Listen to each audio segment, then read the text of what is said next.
بسم اللہ الرحمن الرحیم۔ السلام علیکم ناظرین، آپ نے وہ مشہور واقعہ ضرور سنا ہوگا جب 1979 میں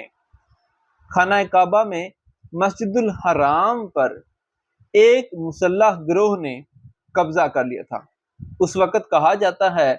کہ پرویز مشرف جو کہ بریگیڈیئر کے رینک پر موجود تھے، اسی وقت سعودی عرب میں فوجی مشقوں میں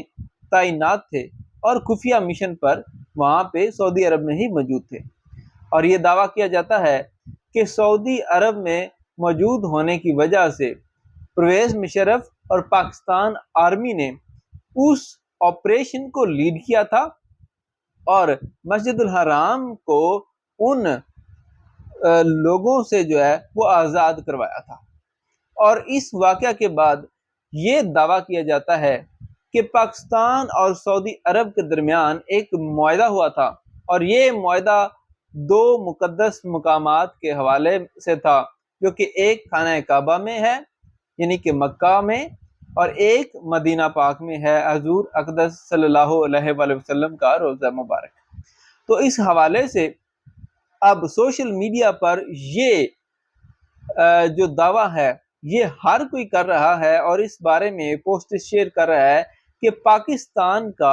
ایگریمنٹ ہے سعودی عربیہ کے ساتھ کہ اگر کسی بھی ملک کے ساتھ سعودی عرب کی جنگ ہو جاتی ہے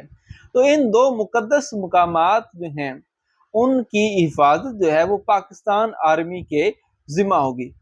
اب اس دعوے میں سچائی کتنی ہے، حقیقت کتنی ہے، اس حوالے سے بھی آپ کو ڈیٹیلز بتائیں گے، لیکن اس سے پہلے آپ کو یہ بتائیں کہ اگر ایسا ہوتا ہے تو اس کے نتائج کیا ہوں گے؟ کیا پاکستان اور اسرائیل کی ڈائریکٹ جنگ ہونے والی ہے یا نہیں؟ کیا پاکستان اسرائیل پر حملہ کر سکتا ہے یا اسرائیل پاکستان پر؟ اس حوالے سے بھی آپ کو تفصیلات جو ہے وہ اسی ویڈیو میں بتاؤں گا۔ دیکھیں، پہلی بات تو یہ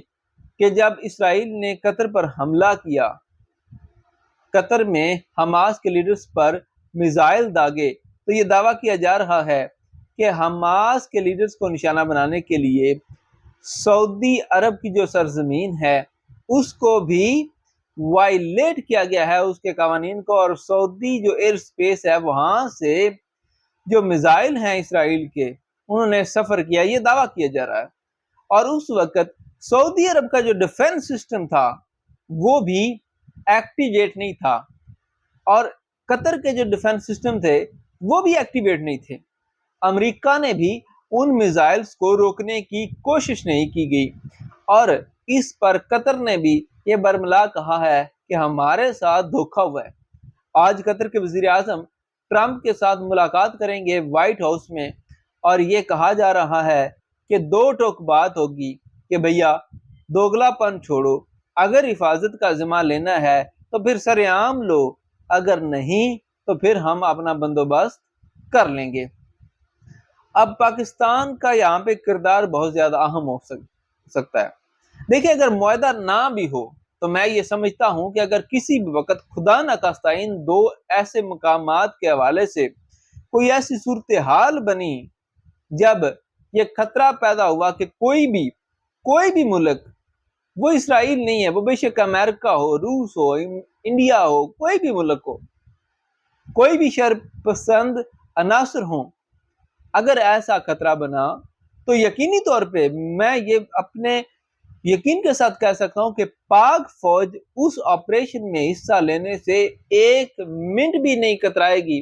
اور فوراً جو ہے وہ اس آپریشن میں حصہ لینے کے لیے سعودی عرب پہنچ جائے گی، اگر انہوں نے یہ مناسب سمجھا، یعنی کہ سعودی عرب نے اگر اس چیز کی اجازت دی تو۔ اب بات کرتے ہیں، اگر اب جیسے کہ قطر پر حملہ ہوا ہے تو سعودی عرب بھی کھل کے بیانات دے رہا ہے، اور پاکستان بھی۔ تو اگر سعودی عرب پر حملہ کرتا ہے اسرائیل، یا سعودی عرب کی ایئر سپیس کی جو وہ کیا کہتے ہیں خود مختاری ہے اس کو وائلیٹ کرتا ہے، تو ہو سکتا ہے سعودی عرب اس کا رد عمل دے، اور اس کے نتیجے میں اسرائیل اور سعودی عرب کے درمیان ایک جنگ بھی ہو سکتی ہے، جیسا کہ اسرائیل کے حملوں کے بعد قطری وزیر اعظم نے کہا ہے کہ جو بھی اب رد عمل ہوگا وہ خطے کا مشترکہ ہوگا۔ تو اب ایسی صورتحال میں اگر یہ معاہدہ موجود ہے تو پھر پاکستان ڈائریکٹلی انوالو ہوگا اسرائیل کے خلاف جنگ میں۔ لیکن اب سوال یہ پیدا ہوتا ہے کیا پاکستان میں رہ کر اسرائیل کے خلاف جو ہے وہ جنگ لڑ سکتا ہے؟ تو دیکھیں، دعوے اور چیز ہوتی ہے، حقائق اور چیز ہوتی ہے۔ حقائق یہ کہتے ہیں کہ پاکستان کے پاس جو سب سے زیادہ رینج والا میزائل ہے شاہین 3، وہ بھی پاکستان سے ڈائریکٹ جو ہے وہ اسرائیل کو نشانہ نہیں بنا سکتا، اور ہمارے جو طیارے ہیں ان کی رینج بھی اتنی زیادہ نہیں ہے کہ وہ ری فیولنگ کے بغیر ڈائریکٹلی اسرائیل کو ٹارگٹ کر سکیں۔ اور پھر معاملات یہ بھی آتے ہیں کہ درمیان میں جو کنٹریز آتی ہیں، جارڈن، سعودی عربیہ، ایران، یہ جو کنٹریز ہیں، ان کی جو ایئر سپیس ہے اس کو بھی استعمال کرنا پڑے گا۔ تو مختصر یہ ہے کہ اگر پاکستان کو ڈائریکٹلی انگیج کرنا ہے اسرائیل کو کسی بھی جنگ میں، تو پاکستان کو سعودی عرب، ایران یا ایجپٹ وغیرہ کی جو سرزمین ہے وہاں سے آپریٹ کرنا پڑے گا، اور وہاں پہ پاکستان کی فوج کو ڈائریکٹلی سعودی عرب میں جانا پڑے گا، اور وہاں پہ اپنے میزائل سسٹم، اپنے طیارے اور اپنا جو ڈیفنس سسٹم ہے اس کو لے جانا پڑے گا، یا پھر ان کو دینا پڑے گا پاکستان کو اسسٹنس، تاکہ پاکستان کی فوج جو ہے وہاں پہ آپریٹ کر سکے۔ تو اس میں آپ خود سمجھدار ہیں کہ کتنے پرسنٹ چانسز ہو سکتے ہیں، کتنے پرسنٹ نہیں۔ باقی یہ بات ہی نہیں ہے کہ ایگریمنٹ ہے یا نہیں، 1 منٹ لگے گا پاکستانی فوج کو اگر انہیں یہ کہا جائے کہ آپ سعودی عرب میں آئیں، خانہ کعبہ اور حضور نبی کریم صلی اللہ علیہ وآلہ وسلم کے روضہ مبارک کی حفاظت کرے، تو پاکستان میرا نہیں خیال کہ ایک مرتبہ بھی سوچے گا کہ اسے ایسا کرنا چاہیے یا نہیں کرنا چاہیے، کیونکہ یہ تو ہمارے ایمان کا حصہ ہے۔ ٹھیک ہے، اب یہ بھی آپ کو بتا دیا کہ ڈائریکٹلی حملہ کرنا بہت زیادہ مشکل ہے، اور یہ جو معاہدے ہیں ان کے بارے میں اتنے قوی دعوے کیے جاتے ہیں، اتنی زیادہ ڈیپ انالیسس کیے جاتے ہیں کہ 90% یہ تاثر ہے کہ ایسا آپریشن پاک فوج نے پہلے کیا ہے اور آپ بھی کر سکتی ہے، اور ان کے درمیان معاہدہ بھی ہے، لیکن یہ معاہدہ خفیہ معاہدہ ہے، سر عام جو ہے وہ کوئی ایسا معاہدہ نہیں ہے، یعنی کہ پبلکلی کوئی ایسا معاہدہ اناؤنسمنٹ نہیں ہوئی جس میں یہ کہا جائے کہ پاکستان نے ان مقامات کی